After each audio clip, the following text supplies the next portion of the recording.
All right, welcome back to Good Morning Football. Packers, Lions hosting in Lambeau, and there he is, the boogeyman himself. Fourth quarter, Packers trailing 22-13. Aaron Rodgers dropping back, and who does he find? Allen Lazard, and that is a touchdown. I see you, number 13. And there in Aaron Rodgers bugging the sideline. Down two, they need a field goal. Mason Crosby, and it is good. How about that? The game-winning field goal. 23 yards, and it is in, and there is Mason Crosby doing a little Lambeau leap. The Packers, they win this one 23-22. And let's hear from Mason Crosby about that game-winning field goal. Finally got my Lambeau leap. Boys wanted it. Yeah, baby. That was big time.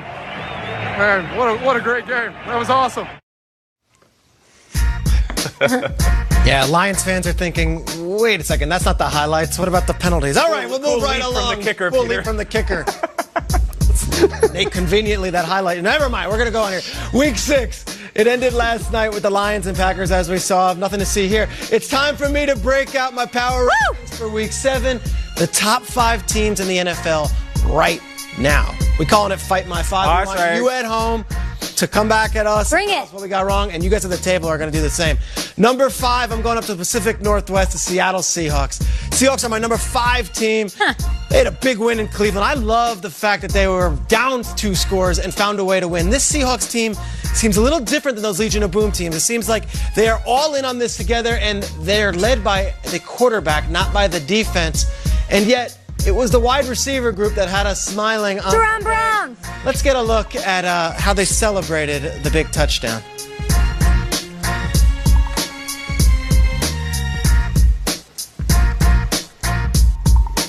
Peter, what are we doing here? Is this JC and Kirkpatrick and Fatone? I'm waiting. Here it is. There it is.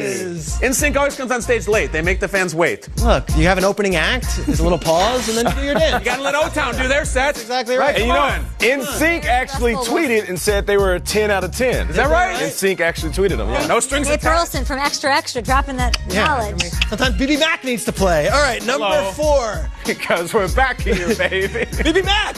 Number 4. Going with the team from last night. Cry about the refs all you want. The Green Bay Packers are 5-1, and they have won 3 games in their division. And I know I was joking about it to start the segment, but it is pretty cool when the kicker does a Lambeau leap. Let's see Mason Crosby doing it. This is it. He's never done it, apparently, in all his years as a Packer. The kicker getting out there. I saw Adam Schefter try it before the game. This is a little more graceful than what that was. Crawls up there. You gotta just go for it. Do boldly what you do it all, Kyle. I'm not into this. Yeah, I don't like when they get help. Hey, you're a kicker. You have the most powerful legs in the stadium. Jump. Jump. What do you think of the lights off stuff that the Packers do? Yeah. Every time they score, lights off. I'm like, there's a power outage. It's just what they're doing. I love these 2 teams playing each other. I hope they And there's a long history between these 2 teams the last 10 years. If you want to go fail Mary straight through the NFC Championship game and the onside kick. These are 4 and 5. So 2 NFC teams. Number 3, are we going with the AFC? We're sticking with the NFC. Oh.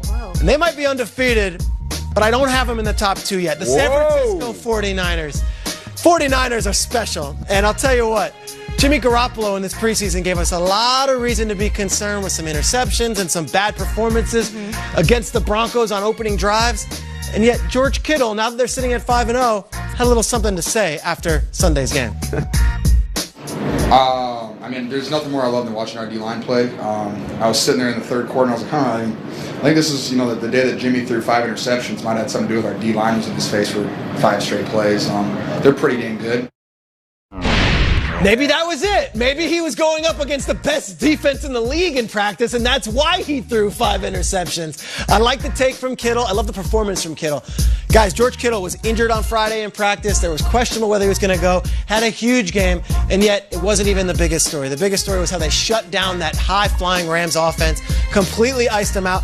The 49ers, they are a special team, and yet they're not in the top 2 because the number 2 team, I'm going down to the Big Easy. The New Orleans Saints are winning without their quarterback, Drew Brees, and they are doing it in a fashion that I think will only benefit them come December and January. The defense is fantastic. The wide receiver, Michael Thomas, his numbers have not dipped without Brees. And oh yeah, guess what? There was some footage last week that might give you some reason for optimism. Let's see. Oh, there he is. Oh, clean. You want want to talk about Halloween? This guy might be coming, and he's there to scare the rest of the NFC. Hey, nice. He looks pretty good, and I think we might see him maybe week 8, maybe week 9, maybe week 10. The truth of the matter is they're the number 2 team in the league, not because of that guy. They're the number 2 team in the league because of the entire roster and the way their quarterback right now is playing, Teddy Bridgewater. This team has been so impressive because I think everyone expected after that Rams loss and for Brees to go down for a giant dip. Well, maybe statistically there has been, but the performance and the win total there hasn't. Saints, number 2 team, which means still reigning number 1 team. And still.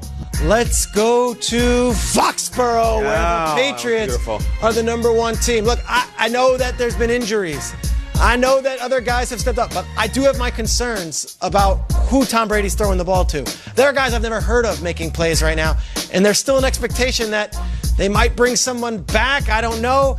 And yet, maybe the most impressive target out there on the marketplace for Tom Brady was in a suit talking about squirrels on Thursday night. Take it away, Gronk. But let me tell you something about Julian. First off, he calls himself the squirrel. You want to know why he calls himself the squirrel? Because he is a squirrel. He's furry. He's furry. He's cute. He's elusive. He's feisty. And most importantly, whenever he gets a chance, he gets that nut. Just like he gets a first down. Just like he gets the touchdown. Just like he'll give you a catch when you need it. That's amazing. Peter, you were standing right there. You must have felt a little like Mean Gene Okerlund. You know, like it was the Paul Heyman talking right. Yeah. That was you. What was it like to be there? He was intense, and that's the thing. He still looks good, and I said it on the show Friday. I don't know if we've seen the last of him. I mean, he still looks like he's in great shape. He's in good form. I got a question. Yes. What's up, AFC? Like, where are the Chiefs? What's going on? What's going on in the AFC? 4-2 Chiefs, 4-1 Bills, 4-2 Texans. I don't think any of those teams are better than any of these 4 teams. It's like the NFC and these guys, and I'm not so certain about these guys. I want to see what these guys do against the Chiefs, against some of these other teams. In fact, I want to see what these guys do against the Sam Darnold-led Jets. Hey now. I like me a good PPR, Peter's Power Rankings, but I feel like the San Francisco fans, they're going to come at you, bro. They are undefeated. Faithful, I get it. I get it completely.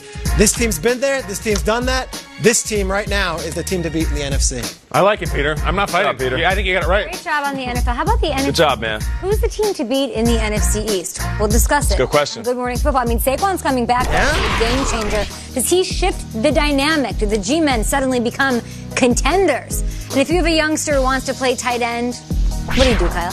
You got to pull him aside and say, son, stay on the ground. Mark Andrews. This one changed the game. Oh, that was... Jumping tacklers has now jumped the shark, I think. That's not cute.